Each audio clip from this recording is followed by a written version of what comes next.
It began with a whisper, a flicker across the deep channels. Faint, garbled, distorted by dust, by time, by the weight of too many stars between origin and destination. Most didn't hear it. Most who did ignored it. It wasn't the first distress. Call sent out into the void, and it wouldn't be the last. The galaxy had grown tired of calls for help. So many civilizations crying out with one hand extended, the other quietly searching for advantage. So many fake pleas, so many traps. But this one was different. Not because of who sent it, but because of how it was said. The voice on the signal didn't plead for attention. It didn't scream. It simply said, "To anyone, please. We're still here." The language was broken. The signal was weak. It had no priority codes, no alliance seal, no encryption, just raw data. A cry sent by a civilization too small to know the right channels and too desperate to wait for protocol. The LAR, no one had spoken of them in decades. A quiet, ocean-born people from the cold world of Relesia too. Peaceful, insular, known mostly for their crystal engine resonance tech unique, but not widely useful. They were never part of the great councils. They never fought in the border wars, never stood up or stood out, and now they were dying. Their oceans were rising, strangely, violently, and fast. Tectonic shifts had collapsed 3 of their 5 continental shelves. Entire cities lost in minutes.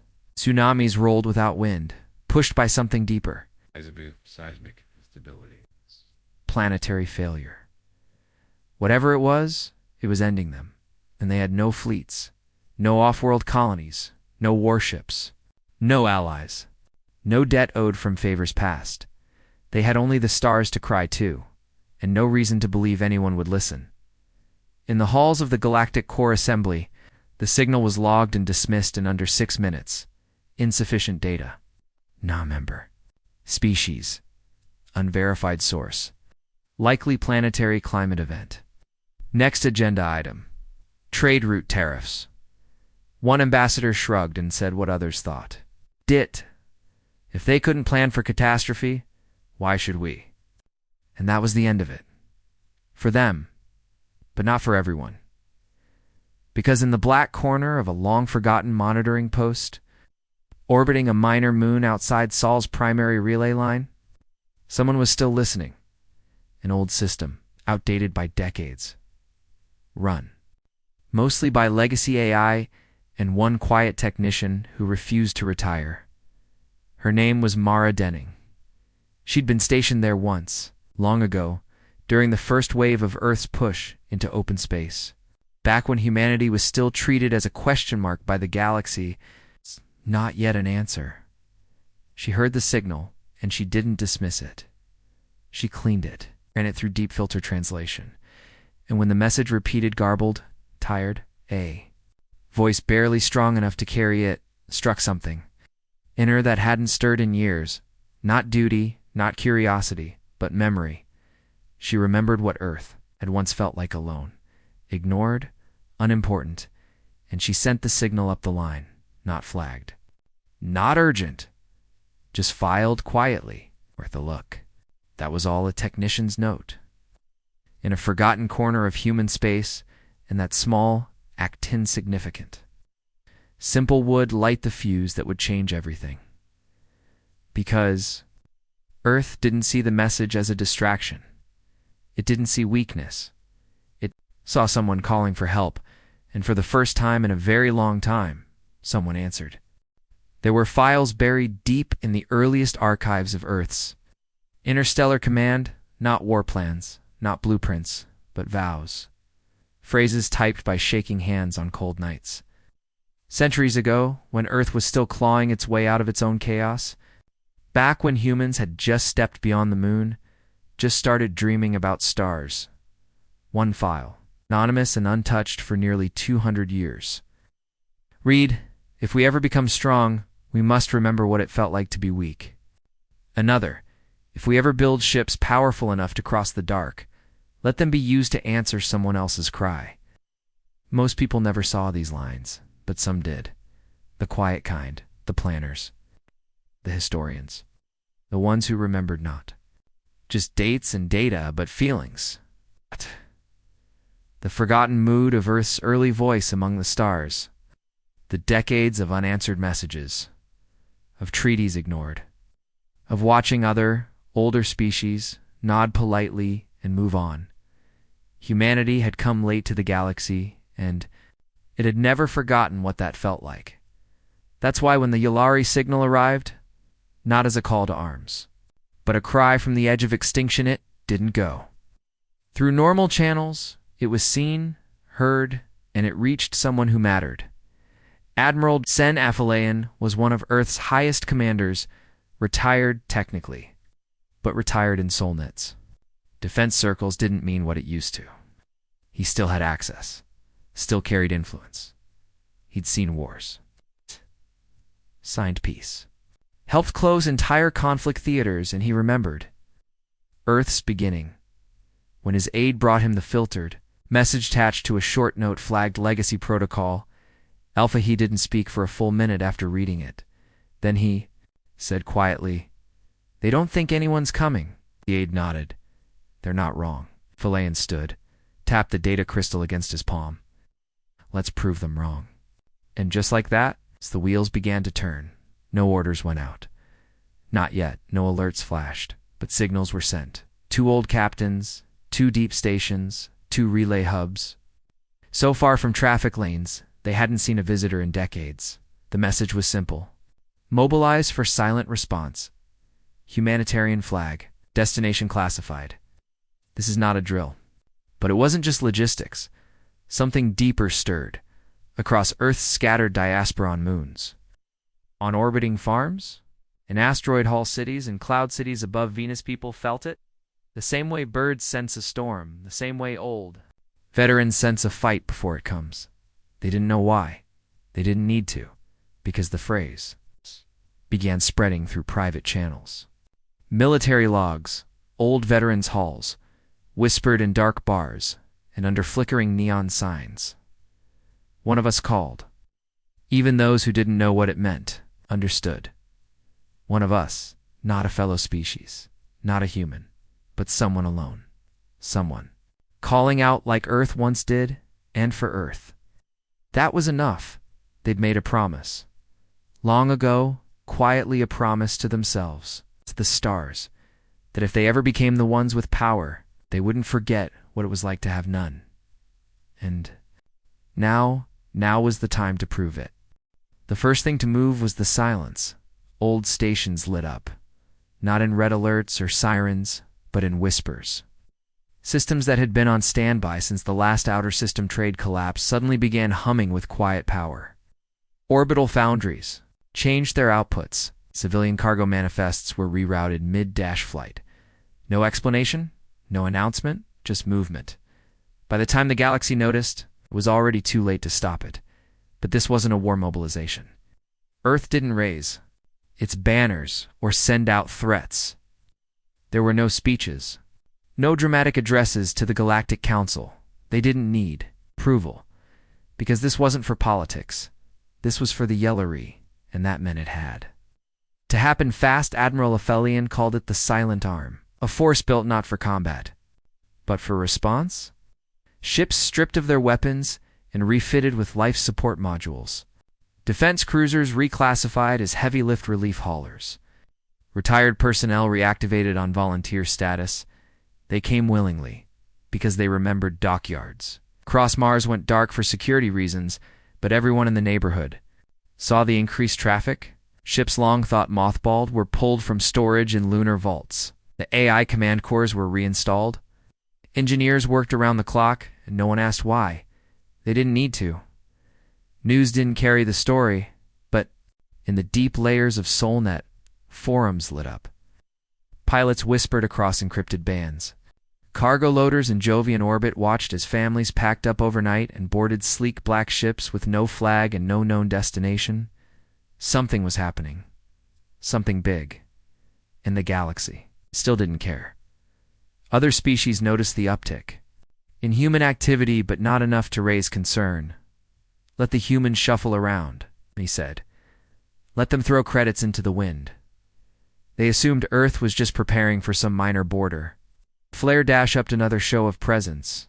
But Earth didn't care what the galaxy thought, because they weren't doing this for the galaxy. They were doing this because a voice had cried out, and Earth, against every rule, every warning, every protocol, had heard it. And now they were. Moving within 6 days of the signal being flagged, the first wave of ships departed. Not a fleet, not a battle group. A response. Freighters full of atmospheric rebuilders, medical carriers with climate skin, Nanag, tug-class terraforming vessels. With deep-water stabilizers, and ahead of them, a signal. We heard you. We're coming. The message was signed not by the Terran Council, not by any ambassador or admiral, just a name, Mara Denning, the technician who had flagged the signal. It was her voice on the reply. It wasn't meant to carry across the stars, but it did, because something in that voice plain, unpolished, human, hit harder than any military order ever could. And the Yallery, they heard it barely, just a faint echo through their failing satellite systems, but it was enough to make them look up and wonder, could someone really be coming? Because in their entire history, they had never received a single off-world reply, not once, but now. Now the sky would soon be full of ships, not conquerors, not colonists, but people who simply said, "You called." The oceans hadn't stopped rising. Their second capital had already vanished beneath a swell of salt and silence. Buildings swallowed whole. Temples reduced to coral-covered bones. The water didn't roar anymore, just rose patient and merciless.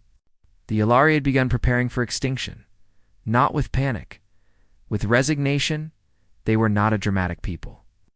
Their culture had always leaned toward reflection rather than outcry.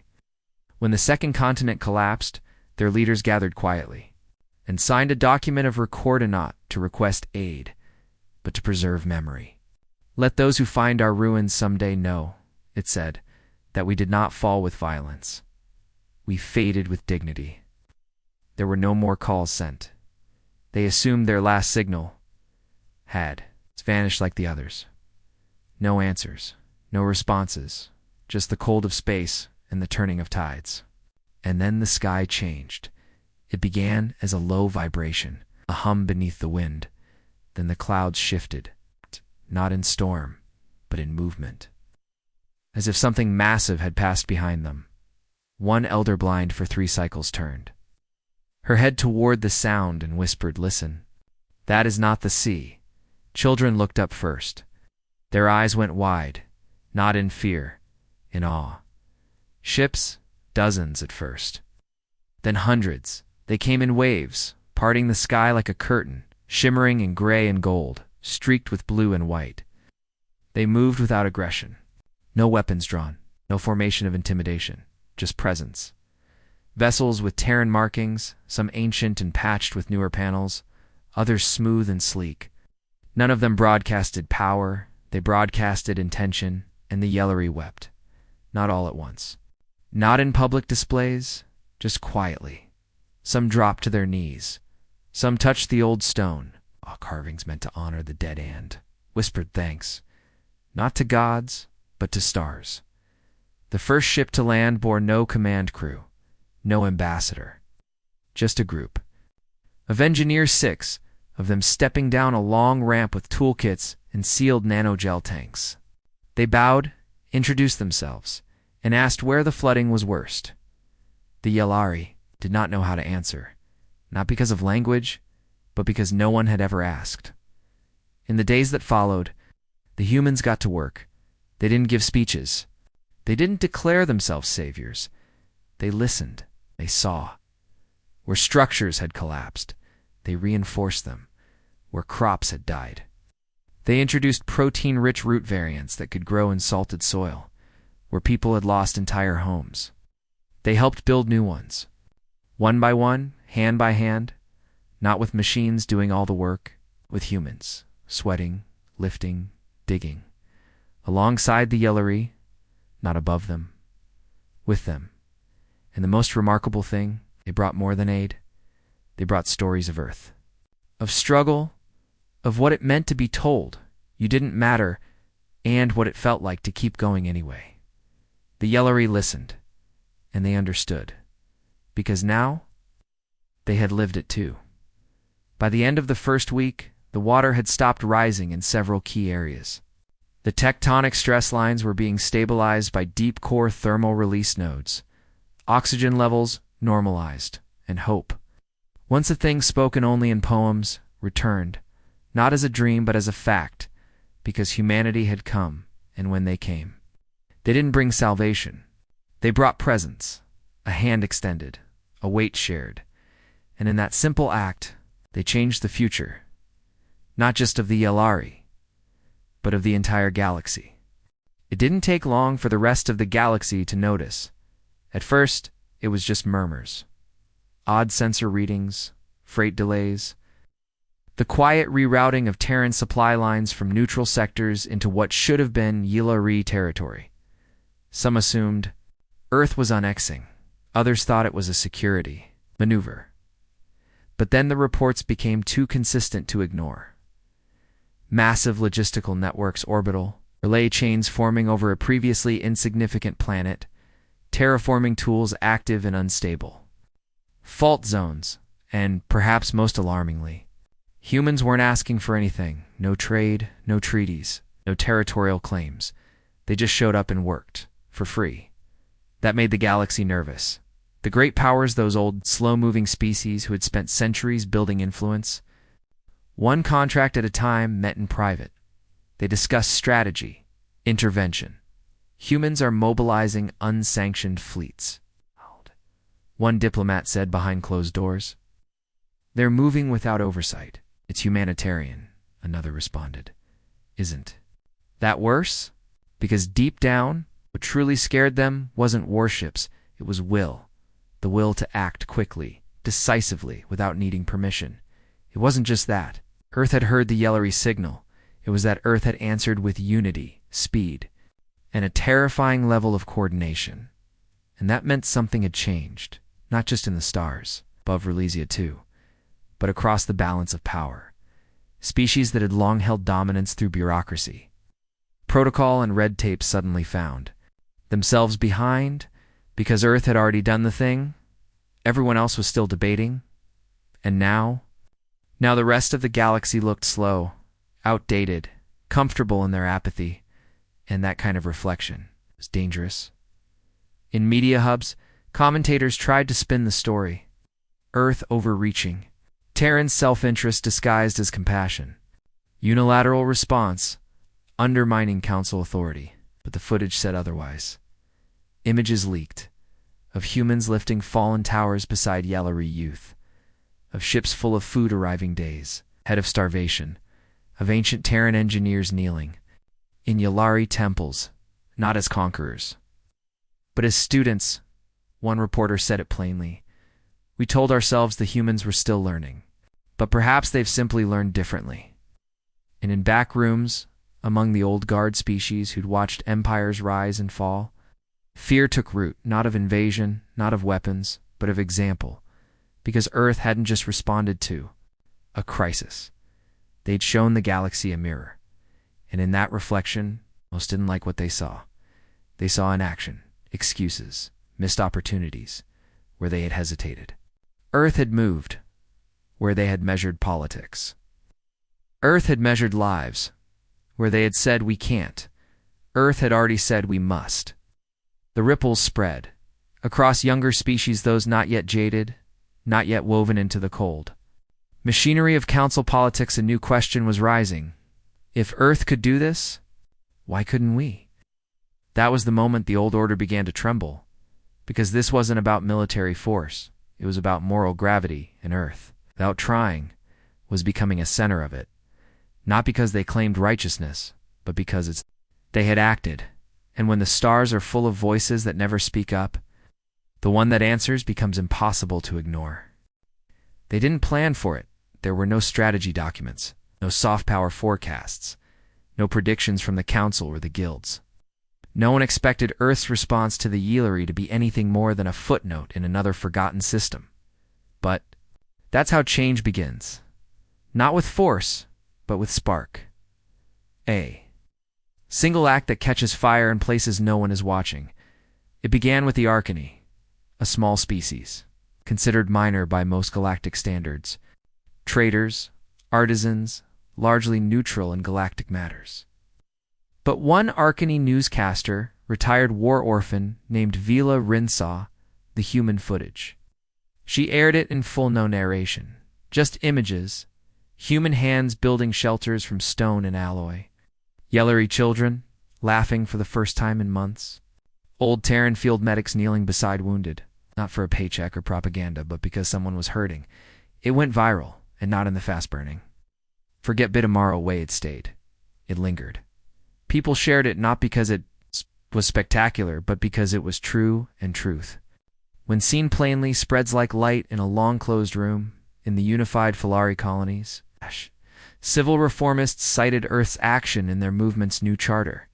In the traitor cities of the Valgor Drift, entire convoys rerouted themselves to send aid to local suffering populations without charging credits, and on a mining colony, 3 jumps from the edge of Alliance space.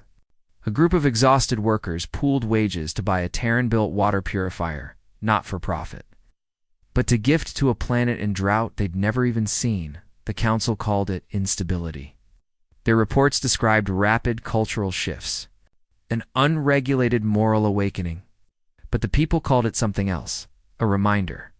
A reminder that helping didn't have to be strategic, that you didn't need to be rich, ancient, or powerful to answer a cry. You just had to care. That's what Earth had done. Not because they sought to inspire, but because they remembered what. It felt like to be forgotten, and the spark kept spreading, one by one. Species once considered passive began to ask questions out loud. Why do we wait for permission? Why do we let others decide who deserves help? Are we taught to fear doing the right thing alone? These questions, once unspoken, became dangerous. Not because they bred violence, but because they revealed how much of the galaxy had been kept silent by tradition, by precedent, by the myth that only the old powers should act. Now, that myth was cracking, and at the center of that fracture stood Earth, not demanding followers, not waving a flag, just doing what no one else would, and others began to join quietly. Small medical units arriving on fringe worlds flagged with no insignia, just a single message code. It's echo of Terra. Engineers rebuilding infrastructure on war-torn colonies without contracts, paid only in food and shelter. Rogue ships carrying supplies to regions quarantined by council. Bureaucracy, no one organized it. No one asked them to. They just saw what Earth had done and realized they could do it too. And when that realization takes root, not in governments, but in people, something ancient begins to shift. Not revolution, not conquest, but hope. And hope, once it has a shape, is impossible to put back in the dark, because now the stars weren't just filled with light, they were filled with expectation. That maybe, when the next cry for help echoed out, someone would answer. Maybe many, because humanity had reminded the galaxy of something it had, forgotten that the smallest spark can light the way for thousands, and the ones who light it don't need permission. They called it the silence, a long-standing truth across the stars. When a weak species cried for help, the void answered with nothing. The silence wasn't malicious, it was just normal. It had always been this way. Civilizations collapsed. Colonies failed. Worlds were forgotten. That was the cost of a galaxy too vast, too political, too tired.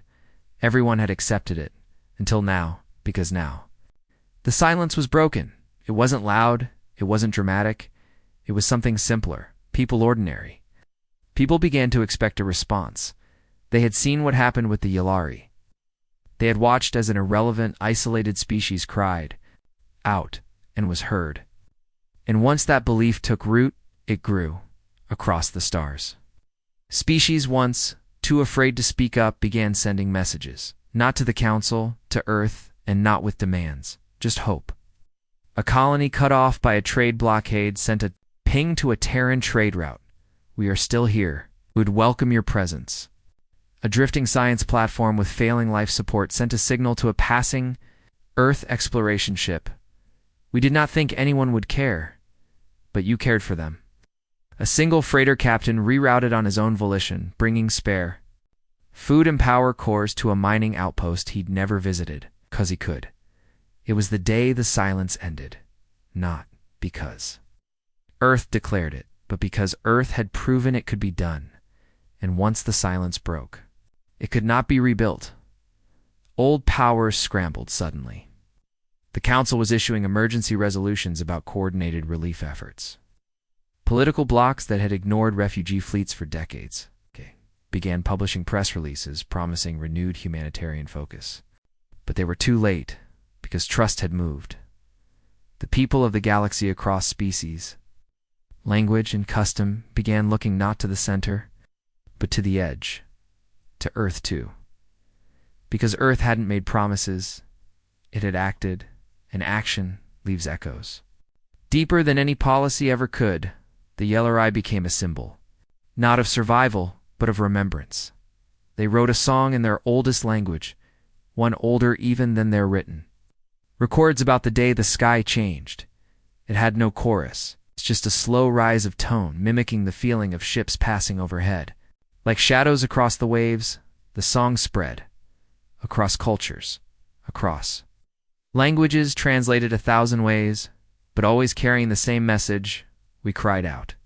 And someone came. Now, when other worlds feared collapse, they no longer prepared for death in silence. They reached out, even if Earth couldn't answer them all. Even if help was slow. The difference was trying, because trying had become possible. And belief? Belief had become dangerous, at least to those who benefited from the silence. The most powerful beings in the galaxy met again in private. They studied the shift in tone across BROADCAST channels. They ran projections. One result kept repeating. In the models, Earth has shifted galactic psychology. That frightened them more than ships ever could. Because if the galaxy stopped believing in silence, then everything else might follow. The maps, the powers, the systems that said who mattered and who didn't. And they were right to be afraid. Because Earth had proven that no civilization was too small, too distant, too unimportant to be seen, and once someone sees you, it's much harder for you to disappear. It wasn't the largest fleet the galaxy had ever seen. It wasn't the most advanced. It didn't fire a single shot. But still, the galaxy trembled. Not from terror, from recognition, because a line had been crossed. Not with weapons, but with choice. One world, one people, one act of compassion. And suddenly, 1,000 unspoken rules. No longer held the same power. Earth hadn't conquered a system. They hadn't claimed a throne. They had simply answered a cry, and that somehow had rearranged everything. Old alliances met in emergency session. Defense networks updated their protocols not to guard against weapons, but against ideas. Cultural data pools flooded with queries. Why did humanity go? What did they gain? Will they come? Again, because now, when a world suffered, Out. when a voice whispered into the dark, there was a new thought that followed it. Will Earth hear us too? That question had weight. Not because Earth promised salvation, but because Earth had proven possibility. A single act had seeded 1,000 more. Relief crews with no formal name began arriving in places forgotten by the stars. Civilian ships bearing the colors of dozens of species began operating together, sharing resources. Ignoring borders, they called themselves many things. Echo, no point. The quiet ones, wave-bound. But when asked why they did what they did, most gave the same answer. Because someone had to be first. And Earth was. They didn't follow a flag. They followed an example. And that's what changed the galaxy. Most of all, not a fleet, not a battle, but a memory of ships in the sky, of no demands made, of no price asked, only help. It's offered the kind of help that doesn't expect reward, the kind of help that makes others wonder, why didn't we do that too? That's what made the galaxy tremble, because it hadn't realized that the most dangerous kind of power was moral, and Earth, for all its flaws, had found a way to lead not by control, but by presence. And presence lingers. It echoes. It spreads. The Yalari recovered, not fully. It's not yet. But their oceans calmed, their children lived, and their skies, once feared for their silence, now carried new signal stories of that day. Those ships, of those hands reaching down from above. They sent a message back to Earth. It was brief. No pleasantries. No ceremony. Just truth. Because of you, we are not the last of our kind. And because of that, you are no longer only your own. Earth didn't reply with words.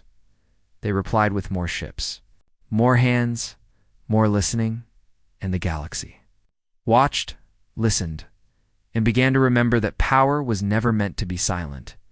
It was meant to move, to respond, to choose, and now the stars themselves whispered, if Earth is listening, careful what you send into the dark, because they just might answer, and when they do, will never be the same.